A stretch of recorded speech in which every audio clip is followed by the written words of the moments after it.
সরাইল আশুগঞ্জে নির্বাচনী আসনে জমজমাট লড়াইয়ের আশা করছেন সাধারণ মানুষ। জোটের প্রার্থীর কাছে আসন ছেড়েছে বিএনপি, সমীকরণে বিদ্রোহী প্রার্থীরাও। তবে অন্যদিকে জামাত নেতৃত্বাধীন জোটের প্রার্থী অনেকটাই নির্ভর। ব্রাহ্মণবাড়িয়া ২ আসনে আলোচনায় আছে পতিত আওয়ামী লীগের জোট সঙ্গী জাতীয় পার্টির প্রার্থীও। মনোনয়ন জমা দিয়েছেন ১১ জন। ব্রাহ্মণবাড়িয়া থেকে ফিরে আরও জানাচ্ছেন নাজিবুর রহমান, ক্যামেরায় ছিলেন রনি রায়হান। আশুগঞ্জ থেকে ব্রাহ্মণবাড়িয়া বিশ্ব রোড, পুরো সড়ক জুড়ে খানাখন্দ আর উন্নয়ন প্রকল্পের বেড়াজালে অতিষ্ঠ জনজীবন। দীর্ঘ ৮ বছরের বেশি সময় ধরে কচ্ছপ গতিতে মহাসড়কের কাজ চলছে। বৃষ্টি মৌসুমে কতটা নরক যন্ত্রণা নেমে আসে তা সহজে অনুমেয়। নির্বাচন যখন আর মাস দূরে, তখনই প্রশ্ন ওঠে, তাহলে জনপ্রতিনিধিরা কেমন ছিল এই অঞ্চলের? দুর্ভোগ কমানো তো দূরে থাক, নাগরিকদের ন্যূনতম দুঃখ দুর্দশায় পাশে ছিলেন না কেউ।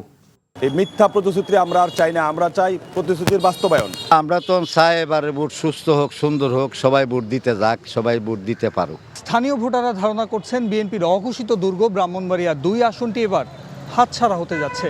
কেননা জোটের সমীকরণ তো রয়েছেই, তার উপর যুক্ত হয়েছে বিএনপির বিদ্রোহী প্রার্থীরা। আর সেসব সুযোগ নিতেই মুখিয়ে আছে জামায়াত ও তার নেতৃত্বাধীন 10 দলীয় জোটের প্রার্থীরা। আর শেষ সময়ে যুক্ত হতে পারে জাতীয় পার্টিও। সরাইল, আশুগঞ্জ ও বিজয়নগরের একাংশ নিয়ে গঠিত ব্রাহ্মণবাড়িয়া জেলার এই আসনটি। ভোটার আছে 4 লাখের বেশি। স্বাধীনতা পরবর্তী সময়ে এই আসন ছিল বিএনপি ও এরশাদের জাতীয় পার্টির দাপট। একবার করে জয় পেয়েছে ইসলামী ঐক্যজোট, আওয়ামী লীগ ও স্বতন্ত্র প্রার্থী। এবার আসনটিতে ধানের শীষের প্রার্থী নেই। আসন সমঝোতায় কপাল পুড়েছে স্থানীয় নেতাদের। ইতিমধ্যে স্বতন্ত্র প্রার্থী হিসেবে মনোনয়ন জমা দিয়েছেন বিএনপি নেতা ব্যারিস্টার রুমিন ফারহানা ও তরুণ দে। দ্বিধা বিভক্তির শঙ্কার মাঝেই দলটির বিদ্রোহীরা হতে পারেন জোটের প্রার্থীর জন্য মূল চ্যালেঞ্জ। আমি কোনো প্রকারের সামান্যতম ক্ষুদ্রতম কোনো চ্যালেঞ্জ মনে করি না। বিএনপি ঐক্যবদ্ধভাবে তার অঙ্গ সংগঠন সহ সকলে মিলে আমার কাজ করবে। এনসিপি, ইসলামী আন্দোলন বাংলাদেশ ও জামায়াতে ইসলামী জোটের 3 দলের প্রার্থী মনোনয়নপত্র জমা দিয়েছেন এই আসনে। ঐক্য ধরে রেখে আসন নিজেদের করতে মরিয়া সবাই।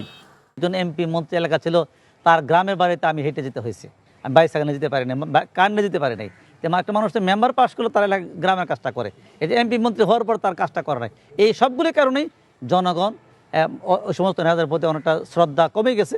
আর এই ফাঁকেই জামাতকে তার সবচেয়ে ভালোবাসার একটা বস্তু হিসেবে তারা সিদ্ধান্ত নিতে পেরেছে বলে মনে করছি। বিএনপি জামায়াত জোট ছাড়াও এই আসনে ভোটের সমীকরণ পাল্টে দিতে পারেন জাতীয় পার্টির নেতা জিয়াউল হক মৃধা। তবে তার বিরুদ্ধে বেশ কয়েকটি মামলা চলমান থাকায় কিছুটা বিপাকে থাকবেন বলে মত ভোটারদের। Najibur Rahman, NTV news, Brahmanbaria.